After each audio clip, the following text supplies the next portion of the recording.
The city never slept. Neon lights flickered like restless thoughts, car horns blared in frustration, and the air buzzed with an unrelenting urgency. In the middle of it all was me, Raj, a corporate executive who had traded sleep for success. My office, a glass-walled fortress high above the streets, felt more like a cage. I spent my days drowning in emails, my nights buried under deadlines. My colleagues laughed during coffee breaks, but I never joined them. Every second not working felt like failure. Yet despite my wealth, my status, and my so-called achievements, a strange emptiness gnawed at my soul. The whispers of doubt came at night. What if I fail? What if I lose everything? They clung to me, suffocating, refusing to let go. That evening, the pressure became unbearable. My heart pounded as if warning me of something unseen. Unable to breathe, I grabbed my coat and rushed outside. I didn't know where I was going, only that I had to escape. My feet carried me through winding streets until I found myself at a small park. The city's chaos faded into the background, replaced by the rustling of leaves and the distant murmur of the wind. The park was nearly empty, except for an old man seated on a weathered bench.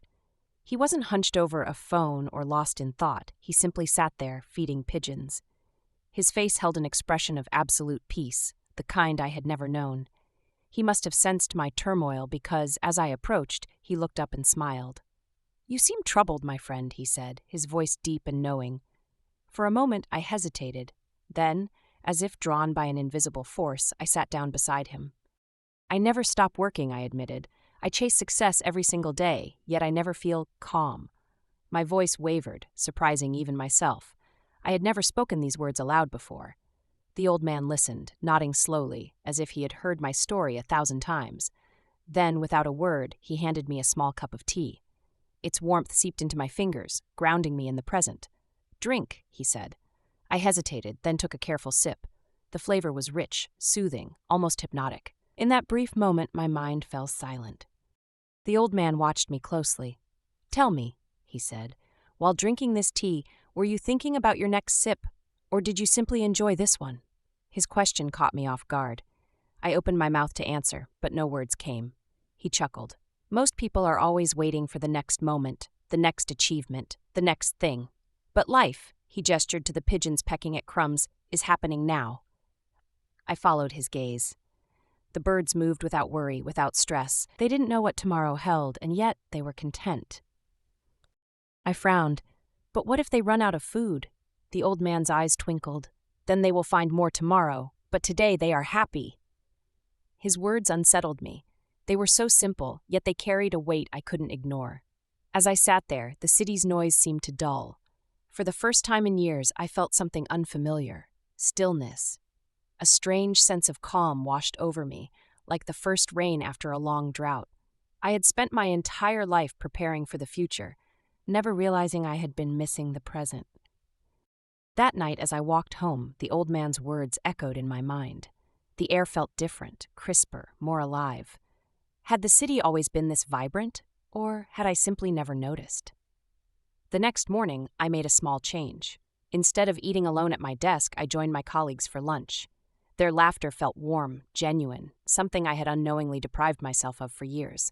That afternoon, I called my wife. Not for business, not because I needed something, just to hear her voice. She was surprised at first, then delighted. As the days passed, I found myself slowing down even if just a little. I started watching the sunset from my office window instead of ignoring it behind endless spreadsheets. I took deeper breaths, walked without rushing, listened without waiting to respond. And strangely, the world didn't collapse. My career didn't end. In fact, for the first time, I began to see clearly. Success had always felt like a finish line I would never reach. But maybe I had been running toward the wrong goal all along. A few days later, I returned to the park. The bench was empty. My heart sank. I had wanted to thank the old man, to tell him how his words had shifted something within me. But he was gone. Only the pigeons remained, pecking at invisible crumbs. Disappointed, I turned to leave. Then I noticed something. A small, folded piece of paper was tucked under the bench. My fingers trembled as I reached for it, my heartbeat quickening. Slowly, I unfolded the note, and as I read the words, my breath hitched. The note read, "Life is not about waiting for the storm to pass. It's about learning to dance in the rain. The present is all that truly exists. Cherish it. My fingers tightened around the paper. It felt like a message meant just for me. My heart pounded as if I had uncovered some deep secret. I scanned the park, searching for the old man, but he was nowhere in sight. Had he known I would return? Had he left this note for me, knowing I would find it? A strange chill ran down my spine, a mix of wonder and disbelief. I folded the note carefully and slipped it into my pocket, my mind swirling with thoughts. As I walked back to my apartment, I couldn't shake the feeling that something had shifted inside me. The streetlights flickered, their glow softer than before, almost welcoming.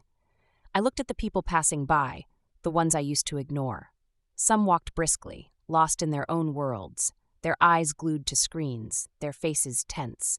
Were they just like me? Rushing toward a future that never truly arrives? Had they too forgotten how to live? That night, sleep came easier than it had in years. The usual anxieties, missed opportunities, looming deadlines, the fear of falling behind, seemed distant. Instead, I dreamt of the old man, of the pigeons, of the warm cup of tea. And when I woke up, something was different. The weight on my chest was lighter. The suffocating grip of my thoughts loosened.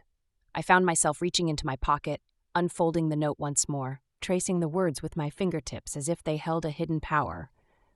Maybe they did. The following days felt like a quiet revolution. I began to notice things: the scent of freshly brewed coffee in the morning, the way sunlight filtered through my office blinds, the rhythmic tapping of rain against my window. These details had always been there, but I had never truly seen them.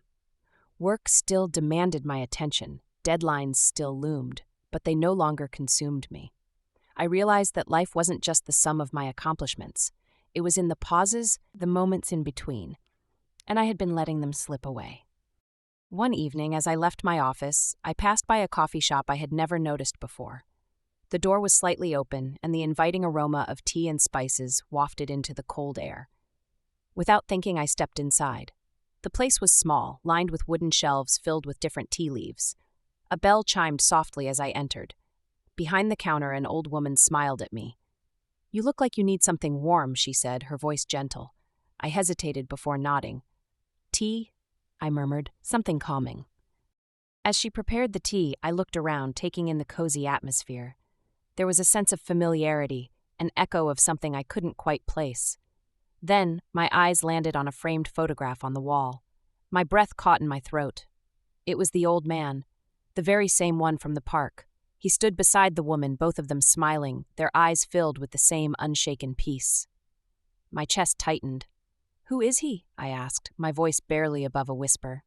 The woman glanced at the photo, then back at me, her smile bittersweet.